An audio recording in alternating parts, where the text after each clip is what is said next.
Assalamu alaikum and welcome back to our YouTube channel Stars with HK and another episode. हमने इस section में एक broader theme पर बात करना स्टार्ट की थी और वो ये कि आर वी मैनेजिंग ऑटिज्म और वी मोनेटाइजिंग इट, यानी क्या हम ऑटिज्म को मैनेज करने की तरफ बढ़ रहे हैं या इसको बिजनेस बनाया जा रहा है। वी अंडरस्टैंड कि इसको लेके पेरेंट्स और प्रोफेशनल्स के डिफरेंट पॉइंट ऑफ व्यूज हो सकते हैं। हम इस ब्रॉडर थीम के अंदर बहुत से इंटरेस्टिंग सब टॉपिक्स पे बात कर रहे हैं और इंशाल्लाह आगे भी करेंगे, क्योंकि हम समझते हैं कि हमें मुश्किल सवाल पूछने, सुनने और समझने की काफ़ी ज़रूरत है। आज का ये जो पर्टिकुलर सेशन है इसमें हमारा टॉपिक है आई trusted credentials over connection and I regretted it, यानी मैंने क्रेडेंशियल्स या सर्टिफिकेट्स पे एतमाद किया लेकिन मुझे अफसोस हुआ। इस सेशन का मकसद इस तरफ तवज्जो दिलाना भी है कि कामयाबी जो है हमेशा फैंसी टाइटल्स के पीछे नहीं छुपी होती, और जो अक्सर नज़रअंदाज कर दिया जाता है जो एंगल वो ये है कि जो थेरेपिस्ट है और बच्चे के दरमियान जो ताल्लुक है वो बहुत इम्पोर्टेंट है। इस सेशन का हरगिज मकसद ये नहीं है कि क्रेडेंशियल्स या सर्टिफिकेट्स की जरूरत नहीं है। सो वी होप कि ये सेशन आपके लिए हेल्पफुल होगा। हम फ्यूचर में भी ऐसी हेल्पफुल सेशंस और वीडियोस आपके लिए लाते रहेंगे, तो चैनल को जरूर सब्सक्राइब कर लें और अपने आसपास दीगर पेरेंट्स तक इस इंफॉर्मेशन को जरूर शेयर कीजिए। हो सकता है आपका शेयर किसी के काम आ सके। आज के सेशन की तरफ बढ़ते हैं और आज के सेशन में हमें कराची से ज्वाइन किया है हिरा हसन ने, और ये एक पेरेंट है। आइए इनसे मिलते हैं और इनके ख्यालात जानते हैं। Thank you very much Hira कि आपने इस सेशन के लिए टाइम निकाला and welcome to our channel. Thank you. आपका भी बहुत शुक्रिया। आप बहुत अच्छा काम कर रहे हैं। हमारे यहाँ तो वैसे ही बहुत कमी है, तो आम लोगों के लिए कोई इंफ्रास्ट्रक्चर नहीं है। ऐसे में इन स्पेशल नीड्स बच्चों के लिए आवाज उठाना और इस तरह का चैनल बनाना और फिर ये कि पेरेंट्स को सपोर्ट करना, क्योंकि आगाही बहुत बड़ी चीज है। आगाही होती है तो आधे मसले खुद आगे ही हल कर देती राइट, बहुत शुक्रिया जी। तो हमारे जैसे कि आपके इल्म में है कि इस सेशन में हम दो सेगमेंट एक तरह से होते हैं। एक पहला 8 से 10 मिनट का टाइम हम गेस्ट को देते हैं कि वो इस टॉपिक के अगेंस्ट अपने ख्यालात का इजहार कर सके, और उसके बाद कुछ हमारे क्वेश्चंस होंगे इसी टॉपिक और आपकी बात से रिलेटेड, तो हम वो उसके बाद पूछेंगे। So over to you for the first 8 to 10 minutes के हम इस टॉपिक के हवाले से आपकी ख्यालात और फीलिंग्स जो है वो जान सके। बस मेरी जर्नी भी बिल्कुल इसी तरह स्टार्ट हुई जैसे ऑटिस्टिक बच्चों के 70-80% पेरेंट्स की स्टार्ट होती है कि बच्चा मेरा रिग्रेशन में गया है। 2 साल तक तो हमें उसकी डेवलपमेंट में कोई प्रॉब्लम नहीं नजर आई। जब उसने 2 क्रॉस किया तो 2 से 2.5 साल के बीच में वो रिग्रेस हुआ। और यानी उसने पोयम पढ़ना जो है, जो वो थोड़ा थोड़ा 1.5 साल की उम्र से बोलने लगा था। बात करना उसका कम होता चला गया, लोगों से करेक्शन होना उसका कम होता चला गया। उसने जो है वो आ, उसमें वो रेड फ्लैग्स आने लगे जो ऑटिज्म के थे। और जाहिर सी बात है, एज अ मदर तो मुझे तो बिल्कुल भी एक्सेप्टेंस नहीं आई थी शुरू में, क्योंकि ऐसा कोई केस भी नहीं था। वही वही हुआ कि इश्यूज आए कि लोगों ने कहा उस वक्त तो नहीं दिल मान रहा था। काफी अरसे तक नहीं इस चीज को दिल माना कि कोई प्रॉब्लम है। और लेकिन फिर आहिस्ता आहिस्ता जो है, जब अल्लाह ताला को ही वो कहते हैं ना, जब वो दिल में बात डालनी होती है, जब अल्लाह की मर्जी होती है तो दिल में बात आती है।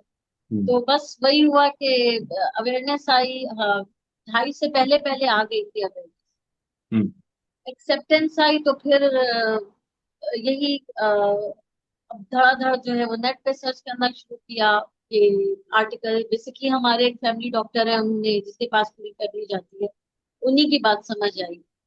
वो होता है ना कि किसी की बात समझ आ जाती है, किसी की नहीं हम्म। आती। तो हम्म। बस वो फिर उसके बाद जो है वो इधर आर्टिकल उधर आर्टिकल, फिर जो है वो डॉन में मुझे इधर पता चला क्लिफ्टन में बहुत बड़ा इदारा है स्पीच का, हियरिंग का खुला है। तो वहां मैं गई लेके अपनी बेटी को। वहां से फिर उसकी जर्नी का आगाज हुआ है। और अब वो 11 साल का हो गया है और अभी भी हमारी जर्नी कंटिन्यू है। हमने कोई बहुत बड़ी बड़ी अचीवमेंट्स नहीं हासिल की, क्योंकि मेरे बेटे का ऑटिज्म बहुत सिवियर लेवल का है, बहुत माइल्ड लेवल का नहीं। अगर असेसमेंट में माइल्ड टू मॉडरेट लेवल का आया था, लेकिन उसके साथ जो आपको पता ना कोमॉर्बिड कंडीशंस होती हैं, हम्म। वो पता चलते चलते चलते और चीजें को एग्जीक्यूट करते करते करते वक्त लगता है। अभी बहरहाल माशाल्लाह ऐसी बात नहीं है कि हमने कोई अचीवमेंट ही नहीं ली है। और स्कूल जाता है, शाम में वो वक्त पे जाता है, 1 घंटा वो अपनी एक्टिविटीज करता है। और हम उसे हमारी कोशिश यही होती है कि हम मुस्तकिल उस बच्चे को बिजी रखें, और हम्म। थोड़ा सा आइसोलेट टाइम भी देते हैं कि वो थोड़ा सा आइसोलेट होना भी सीखे, थोड़ी देर अपना अलग मी टाइम भी सीखे। तो सॉरी। तो यही हमारी जर्नी रही है। मेरे ख्याल में कराची के मैक्सिमम इदारों में तो मैं जा चुकी हूँ। अच्छा। अच्छे बड़े इदारों में भी मैं जा चुकी हूँ। और मैंने मतलब इनफैक्ट मैंने अभी गवर्नमेंट का यहाँ इदारा खुला हुआ है CRs, उसमें भी मैंने बेटे के लिए एडमिशन के लिए वो किया हुआ है। और अभी पर्सनली वो यही शहबाज में एक स्कूल है, उस तरफ जाता है, IBP स्कूल है। तो स्पेशल स्कूल है। इन 100% स्पेशल नहीं कह सकते, क्योंकि आप समझिए न्यूरो डाइवर्सिफाइड बच्चे वहां आते हैं। हम्म। तो जो हल्के से, जो थोड़े से स्लो लर्नर है वो भी आते हैं, ऑटिस्टिक भी जाते हैं।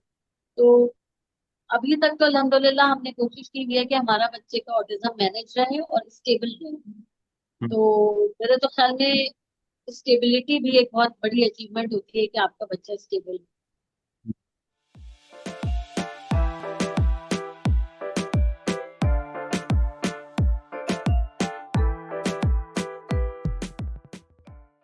हमें ये बताइए कि जब आपने अपनी जर्नी स्टार्ट की तो हमेशा हम भी लोगों को कहते हुए सुनते हैं कि जो थेरेपिस्ट, जो प्रोफेशनल आप चूज करें उसके क्रेडेंशियल्स चेक करें।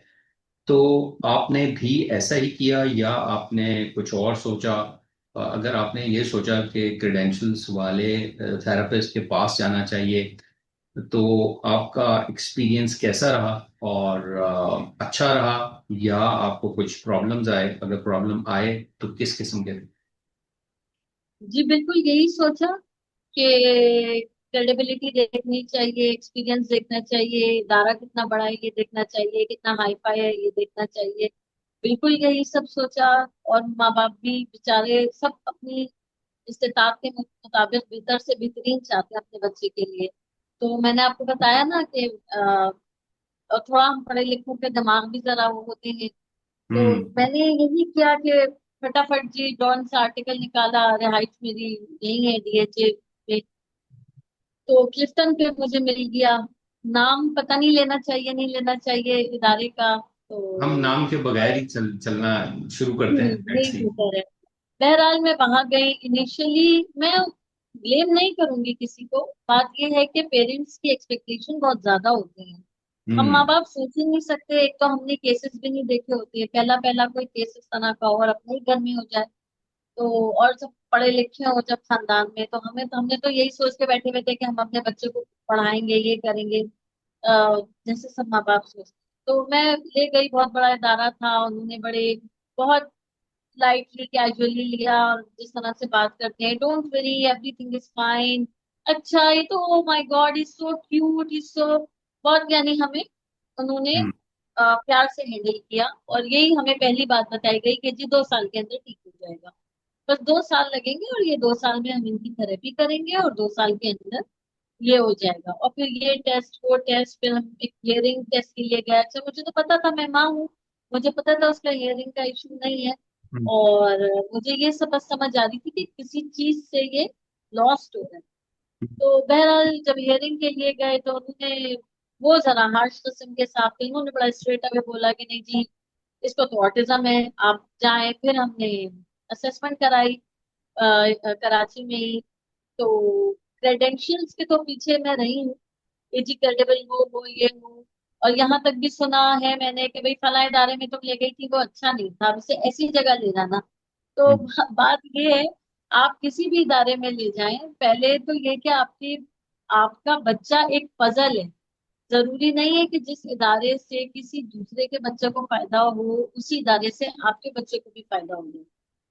पहली बात तो ये है। दूसरी बात ये है कि पहले आप दूसरी चीज ये है कि इदारा कितना भी बड़ा हो, देखिए जितना बड़ा नाम होगा उतने ज्यादा, जिसको हम अपनी उसमें कहते हैं ना, उनके रूल्स एंड रेगुलेशन होंगे। और वो हम्म उतना, वो बजाहिर तो बड़ा आपको ये होगा कि जी आपने पैसे फेंके। ऐसी सिचुएशन में जब औलाद पे बात आती है ना, तो फिर माँ बाप पैसे नहीं देखते, खुसूसन माँ तो बिल्कुल भी पैसे नहीं देखती कि कहाँ से आ रहे हैं, मैं कहाँ से अरेंज कर रही हूँ। उसको ये होता है कि हमारे बच्चे का जो है वो हो जाए।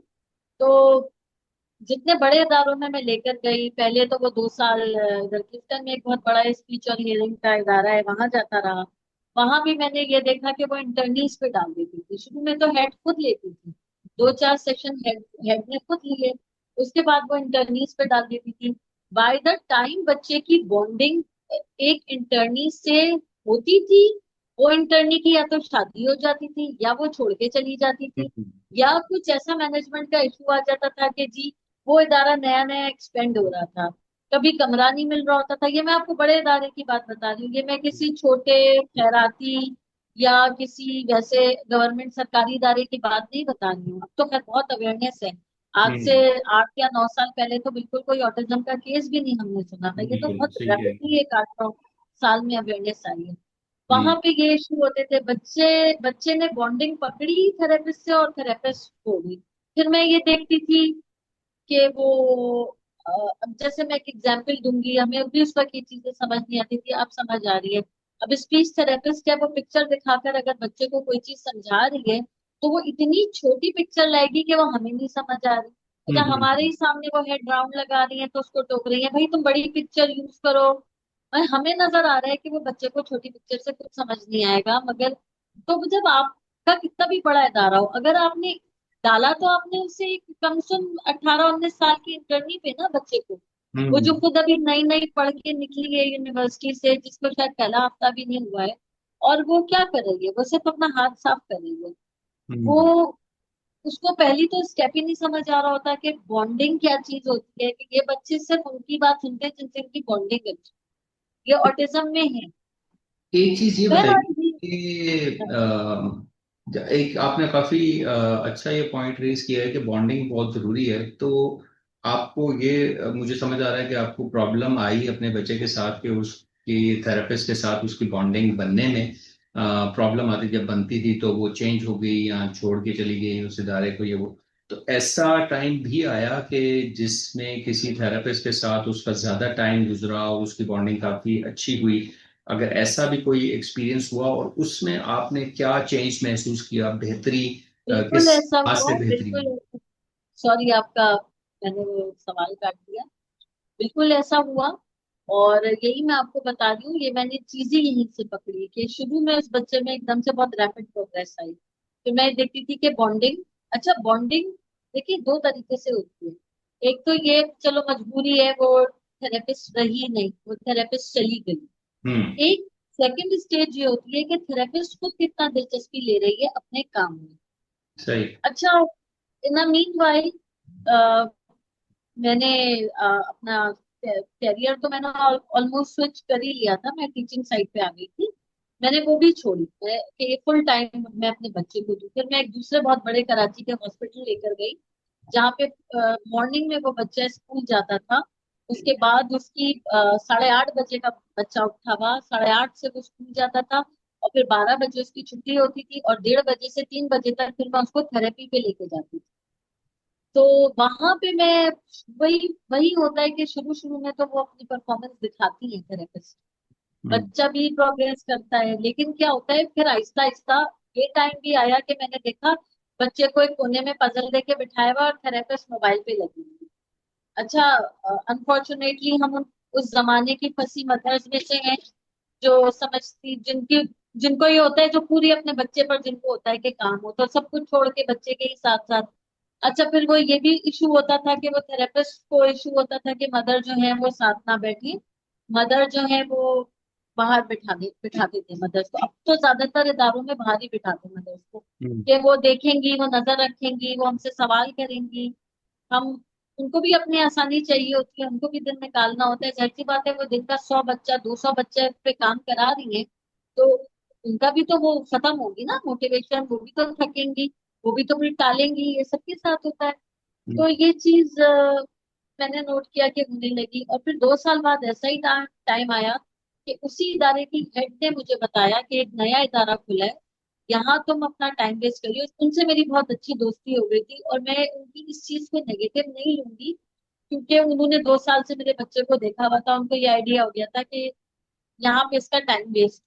ओके। फिर हम्म, उन्हीं के बताने पर मैं तीसरे तारे ले ली। अच्छा, बेटे को मेरे एक्चुअली फायदा होना कब शुरू हुआ ये मैं आपको बताऊंगी। ये जो आपकी हम्म, क्रेडेंशियल्स वाली बात है ना, हम्म, मैं इतने बड़े बड़े इदारे देख के जा रही हूँ। मुझे हमारे यहाँ किसी किसी ने रेफर किया कि एक दो मियाँ बीवी हैं, वो एक घर में चलाते हैं एक सेटअप, और सेंटर फॉर ऑटिज्म उस जगह का नाम है। वहां गई मैं, बजाहिर कोई बात नहीं थी, पुराना सा घर था और बिल्कुल पुराने से क्लासरूम थे। और मगर वो ये रिक्वायरमेंट रखती थे कि वो लोग दो मियाँ बीवी थे जो सेंटर चला रहे थे। आई आई डोंट नो कि आपने उनका नाम सुना है नहीं सुना। बहरहाल मैं उनकी बहुत उनको मैं बहुत आज तक उनसे मेरा कनेक्शन है, और मैं बड़ी उनको दिल से रिस्पेक्ट देती हूँ कि अच्छे उन्होंने लोगों का तो बहुत। नाम हम मेंशन कर सकते हैं, अगर आपको याद है तो आप जी मेंशन। जी, उनका वो हस्बैंड वाइफ है, डॉक्टर मारूफ और रूही मारूफ। ये दो हस्बैंड वाइफ हैं जो एक नॉट फॉर प्रॉफिट इदारा चला रहे थे, छोटे से घर में चला रहे थे। कोई उनके पास कोई सच फैसिलिटीज नहीं थी। एक दो हम्म, मासियां थी, एक अटेंडेंट था, वो खुद काम करते थे। और वो हम्म, उनकी शर्त ये होती थी कि माँ के साथ रहती थी। अच्छा, ओके। वो जाहिर सी बात है, जिन माओं के पास टाइम नहीं है, मैं उनकी बात नहीं कर रही हूँ। जो हमारे जैसी माएँ हैं वो तो मौके की तलाश में थे। उन्होंने, यानी कोई इदारा इस बच्चे में सिटिंग नहीं लाया था, इसने सिटिंग वहां जाके इस बच्चे ने बैठना शुरू। ओके। और वो लोग इंडिया से ट्रेन थे, उनका अपना बेटा ऑटिस्टिक था, वो इंडिया से ट्रेनिंग लेके आए थे। और जितनी वहां पे जो माए गई हैं, जिसमें मैं भी शामिल हूँ, जितना हम्म, कुछ हमने वहां ऑटिज्म को समझा है और सीखा है ना, वो मेरे ख्याल में मैं कभी नहीं जिंदगी में सीख पाती। और वहां से ही सही मानों में मैंने ये सीखा कि काम अपने बच्चे को किस तरह कराना है। उनके पास पूरा करिकुलम होता था।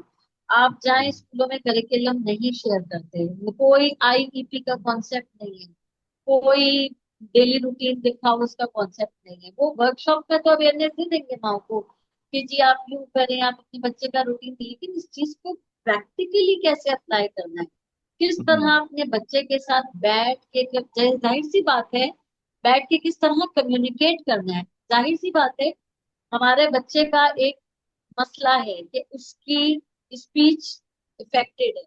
हम्म, वो टच से, वो हाइपो भी है, या वो हाइपर सेंसिटिव होगा कि उसको किसी का टच, किसी की साउंड बर्दाश्त नहीं होगी, या वो हाइपो होगा कि वो टच सीख करेगा। मेरा बेटा हाइपो है, वो हम्म, सीकर है, उसको हम्म, टच चाहिए, उसको बहुत ज्यादा फिजिकल बॉन्डिंग बहुत चाहिए। तो अब हमें उससे कैसी जबान में बात करनी है, हमें तो ये बात पता ही नहीं ना, एज मदर्स भी नहीं हम्म, पता होती। उन्होंने हमें बताया कि टच की जबान क्या है, किस तरह बेटे का हाथ पकड़वा के उसको काम करवाना है, उससे किस तरह बात करनी है। तो वहां से फिर वो, मतलब अच्छा, वो लोग थेरेपीज के अगेंस्ट थे। वो ये कहते थे कि बाहर पूरी दुनिया में थेरेपीज का इतना कॉन्सेप्ट नहीं है जितना स्कूलिंग का कॉन्सेप्ट है। Your classroom should be a therapy centre. Hmm, आपका क्लासरूम को इतना थेरेप्यूटिकल इन्वायरमेंट होना चाहिए कि बच्चा जब क्लास में 2-3 घंटे गुजार के निकले तो फिर बच्चे को किसी मजीद थेरेपी की जरूरत ना हो। और हम्म, जो एबीए की बात होती है कि आप इमिटेट करें ना बच्चा, तो बच्चा बच्चा जितना अपने फेलो क्लासमेट्स को देखकर इमिटेट करेगा, बच्चा एक बड़ा एडल्ट आप उसके सामने बिठा दे, वो दिखाता रहे ये काओ है, ये काओ है, ये काओ है, हम्म, बच्चा हम्म, उस एडल्ट को देखकर उतना नहीं इमिटेट करेगा जितने वो अपने फेलो बच्चों को देख के सीखेगा। और फिर उन वो लोग 5 साइट्स को आपके यूज करते थे, आपकी हियरिंग, आपकी, आप बोल नहीं सकते ना, आप देख तो रहे हम्म, हैं, आप सुन तो रहे हैं, आप फील तो कर रहे हैं, टेक्टाइल के थ्रू, इन सब चीजों के थ्रू। तो और फिर वहीं से मुझे ये कॉन्सेप्ट पता चला कि थेरेपी इलाज नहीं है। हमारे यहाँ सबसे बड़ा वालदेन को, ये मैं बड़ी हार्श वर्ड यूज करूंगी, चूना लगाया जाता है। फला हम्म, थेरेपिस्ट बहुत अच्छी आई हुई है जी, कैमरे में उसके आ रहे हैं, आप वहां चले जाएं, फला जगह जी थेरेपिस्ट थेरेपीज हो रही हैं, उन्होंने जी फलाने के बच्चे की जिंदगी, अरे भाई बदल दी होगी, लेकिन आप ये तो देखो ना, सबसे पहले तो आप ये देखो कि आपके बच्चे में क्या कमी है, आपके बच्चे हम्म। को इलाज क्या है। सिर्फ थेरेपी इलाज नहीं है। माँ बाप को ये बताने के बजाय कि फला थेरेपिस्ट के पास जाओ, ये बताना चाहिए कि आप अपने बच्चे का न्यूरो भी कराएं, आप अपने बच्चे का ईईजी भी कराएं, आप अपने बच्चे को के लिए एक साइकियाट्रिस्ट भी रखें। क्योंकि आज नहीं तो कल जब उसमें बॉडी बढ़ेगी, जब उसमें केमिकल हम्म। चेंजेस आएगी, जब वो प्यूबरिटी की तरफ जाएगा, तो उसको इन सब चीजों की जरूरत पड़ेगी। सिर्फ हम्म। उसको एक थेरेपिस्ट के आगे बिठाकर उसकी थेरेपीज करवा देने से वो बच्चा कोई एकदम से फौरन ट्रांसफॉर्म होके नहीं आ जाएगा। और हम्म। हमारे यहाँ जो सबसे आसान शिकार होते हैं नए नए माँ बाप, जो बेचारे नए नए जिनको डायग्नोसिस हुआ होता है। मुझे भी दो तीन ऐसे मिले। एक खातून ने मुझे कॉल किया कि आप फला जगह आई हुई थी तो आप मेरी क्लिनिक पे आइए। तो बस यकीन करें, शुक्र है बहुत जल्दी हमें समझ आ गई, दो तीन ही सेशंस लिए थे। मतलब वो बच्चा घूम रहा है गोल गोल, और वो come on do this, come on do that. आप उसको पहले बिठाओ, तो आप उसकी सिटिंग पे तो फोकस करो। और फिर कोई थेरेपिस्ट ये नहीं बताएगा कि आप इसका इंटरनली भी चेकअप कराएं। हम्म। अगर ये बच्चा थेरेपी से ठीक हो जाएगा, थेरेपी से ठीक हो जाएगा, नहीं। Therapy is one of the 78 88 procedures. Therapy के हम्म। अलावा भी 50 60 ऐसी चीजें हैं जो मिला के एक बच्चे को मैनेज किया जाता है।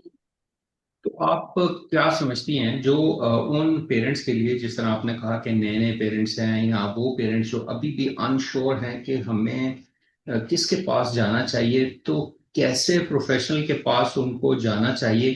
कुछ खुसूसियात तो आपने अभी बता दी, जो कि गाइडेंस है प्रॉपर, के ऐसे प्रोफेशनल के पास जाना चाहिए जो कि उनको प्रॉपरली गाइड भी करे। तो और क्या आप मशवरा देंगे उन पेरेंट्स के लिए जो अभी भी डाउट में हैं कि जाएं तो जाएं किसके पास, कैसे प्रोफेशनल के पास जाना चाहिए? ये ये मैं वैसे बहुत मुश्किल सवाल है।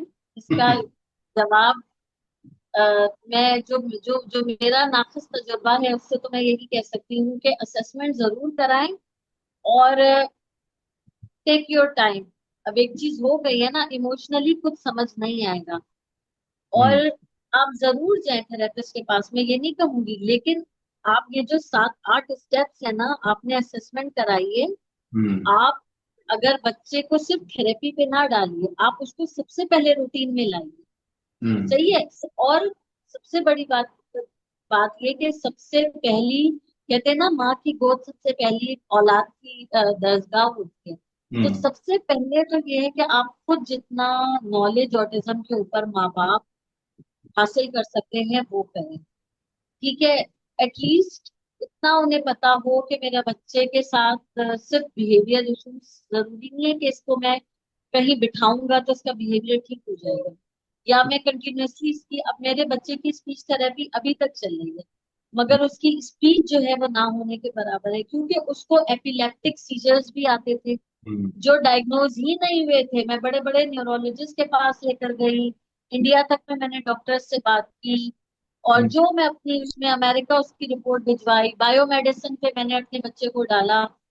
लेकिन इलाज उसको यहीं की लोकल दवा से उसके नसीब में लिखा था, और जब उसका हम्म। ये एपिलेप्टिक सीजर्स डायग्नोज हुए, तो देर तो मैं कहूंगी क्या हो गई, वो अल्लाह की मसलहत थी, लेकिन उसका जो मेजर मसला था वो वहीं से हल हुआ। अब स्पीच का, अब मैं सिर्फ थेरेपीज पे ही पड़ी रहती और मैं दवाओं पे बच्चे के लिए मैं कोई वो कोशिश नहीं करती, तो बहरहाल कोशिश भी तभी पूरी होती है जब अल्लाह की मर्जी होती है, वरना हम हम्म। सारे माँ बाप कोशिश करते हैं।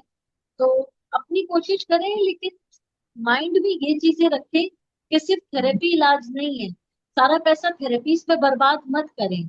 आप बहुत महंगी थेरेपिस्ट हायर करें, उससे बेहतर है आप उसके लिए एक अच्छी मेड हायर करें, एक अच्छा अटेंडेंट हायर करें, उनको आप ट्रेन करिए। हम्म। ट्रेन आप तभी करेंगे जब आप खुद पढ़े लिखे होंगे, इतने आपको अवेयरनेस होगी कि बच्चों को पिक्चर्स से, कार्ड से, बातें करके, अगर आप मोबाइल यूज कर रहे हैं तो मोबाइल ऐप से, और किसी तरीके से उसको कम्युनिकेट करने के काबिल कैसे बनाना है। हम्म। फिर आप जो है ना, ये चीजें सब साथ लेके चले, मतलब ये है। हम्म। हम्म। ओके, वन लास्ट क्वेश्चन और फिर इस सेशन को हम वाइंड अप करते हैं। वो ये कि बच्चे की कंफर्ट और बच्चे का एंथुजियाज्म भी मैटर करता है कि वो किस प्रोफेशनल के साथ कंफर्टेबल है। किसी के पास जाने को वो इसरार करता है, मतलब बच्चे की ख्वाहिशें, वो उसका कितना रोल हो सकता है इन एकेडमिक्स में या थेरेपी सेशंस में, उसके बारे में आपका क्या ख्याल है? रोल तो है। मैंने बिल्कुल पहली बात यही कही थी कि बॉन्डिंग, जिससे हम्म। बॉन्डिंग होती है बच्चा उसकी सुनता है, बच्चा उसको इमिटेट भी करता है, बच्चा उससे सीखता भी है। तो अ, आप ये कि बार बार बच्चे के लिए कि एक जगह से मायूस होकर दूसरी जगह भागे, उससे बेहतर ये है कि आप जिसके पास अगर बच्चा सेट हो गया है तो आप हम्म। उसको उसके साथ ही सेट रहने दें। और वैसे एक टाइम के बाद ये बच्चे इतने फ्लेक्सिबल हो जाते हैं कि ये नए एनवायरनमेंट में भी सेट हो जाते हैं, हम्म। क्योंकि इनके अंदर क्यूरियोसिटी होती है। ठीक हम्म। है ना, ऑटिज्म तो एक डिसऑर्डर है, ऐसा तो नहीं है ना कि ये बच्चे कुछ समझ नहीं सकते। अब हम्म। मेरा बेटा जो है उसकी समझ माशाल्लाह बहुत अच्छी है। हम्म। स्पीच उसकी अफेक्ट हो गई बिकॉज ऑफ एपिलेप्टिक सीजर्स, उसका फ्रंटल लोब इफेक्ट हुआ है, लेकिन समझ बहुत अच्छी है।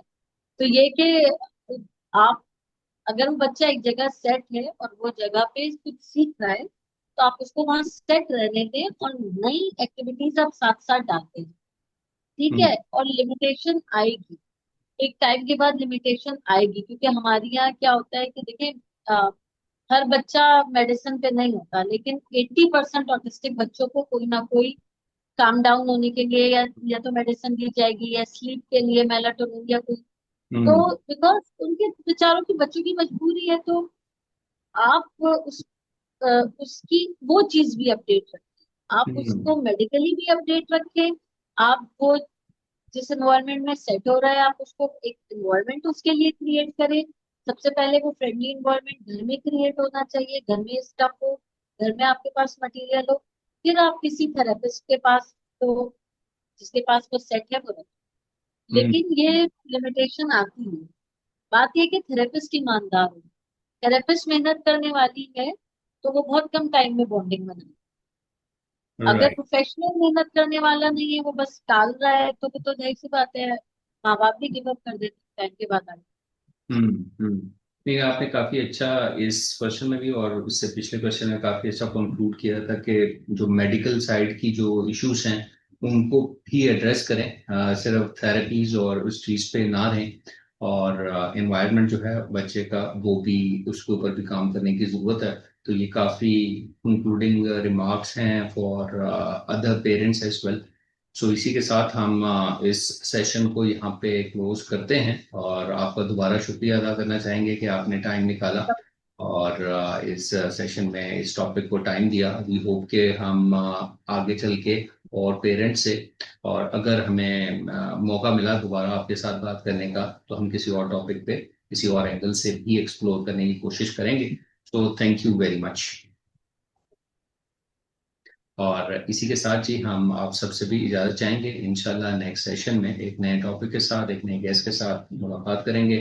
तब तक के लिए इजाजत दीजिए। टेक केयर एंड अल्लाह हाफिज।